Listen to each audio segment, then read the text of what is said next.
Alguns dias atrás eu lancei um vídeo curto com algumas perguntas para levar as pessoas a pensar sobre como elas reagem diante de alegações de qualquer tipo de testemunho. Os exemplos que eu dei foram estes. Você acreditaria em minha alegação se eu dissesse, meu vizinho roubou meu carro, sem que eu desse nenhuma outra prova dessa alegação? Agora, se eu dissesse, meu vizinho andou sobre as águas, seria essa afirmação diferente da primeira? Se sim, como elas são diferentes? Se não, por que afirmações de sobrenatural são aceitas sem pedir evidência? A razão para eu lançar esse desafio é bem claro nas minhas perguntas. Qual é a razão para fazer uma distinção entre diferentes testemunhos? Não existe. Qual a lógica por trás de dizer que algumas coisas nós podemos aceitar baseado em uma confiança imaterial, chamada de fé, enquanto que em outros testemunhos nós exigimos provas para determinar a sua validade? Ou seja, a resposta é, se você é um pensador, se você é um cético, é bem clara. Não existe uma razão de fato racional por trás dessa distinção.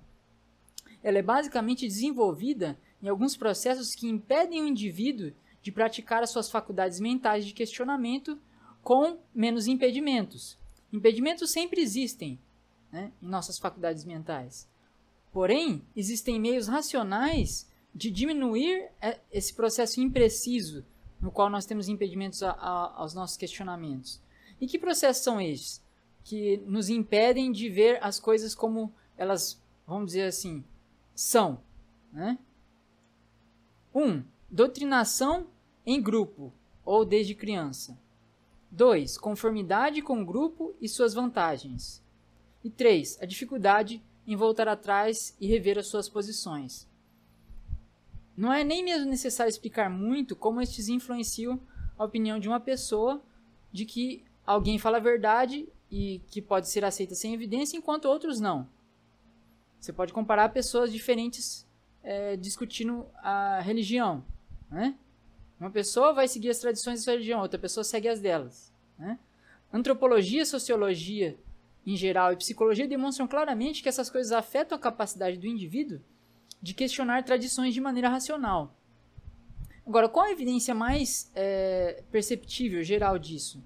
A correlação que existe entre o local em que você vive e o que você acredita. Se você olhar nesse mapa, o que explica melhor essa distribuição de religiões que existe no mundo? E se você mudar ainda esse mapa e você olhar a distribuição de sectos de certas religiões, o que explica melhor isso? Se não o grupo ou onde você nasceu? Veja bem, você há de concordar comigo de que se você questionar algo que alguém acredita, ou que foi ensinado desde criança, ou que foi doutrinado dentro de um culto fanático, é bem mais difícil dessa pessoa olhar as questões de forma menos emocional e mais racional, certo?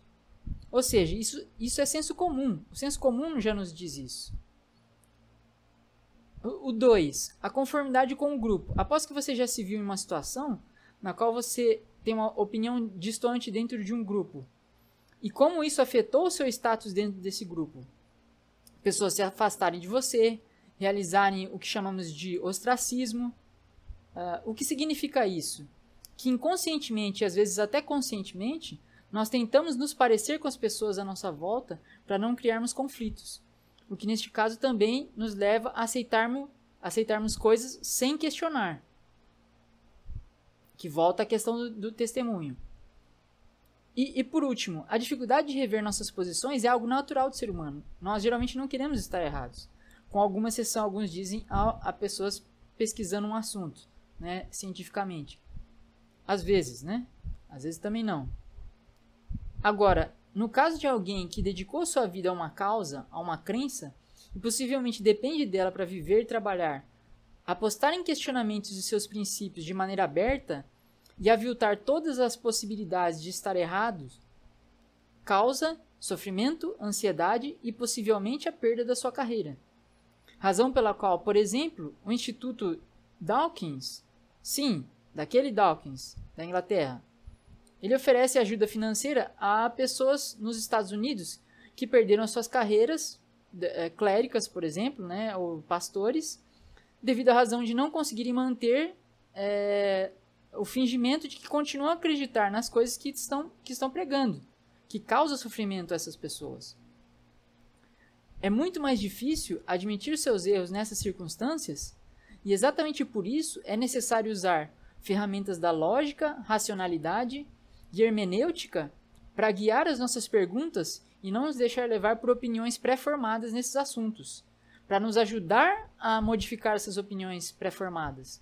Veja bem, o mesmo pode ser verdadeiro para pessoas que não creem, descrentes. Porém, é mais difícil por uma razão bem simples. O ambiente em que vivemos, como por exemplo no Brasil, é geralmente mais propício a você ter uma conformidade com a crença, e não o oposto. Você vai ter alguns pequenos ambientes que isso pode ser uma exceção, né, de grupos de amigos ou coisas do tipo, ou como no caso dentro da universidade em algumas situações, mas isso no geral no Brasil isso não é uma realidade.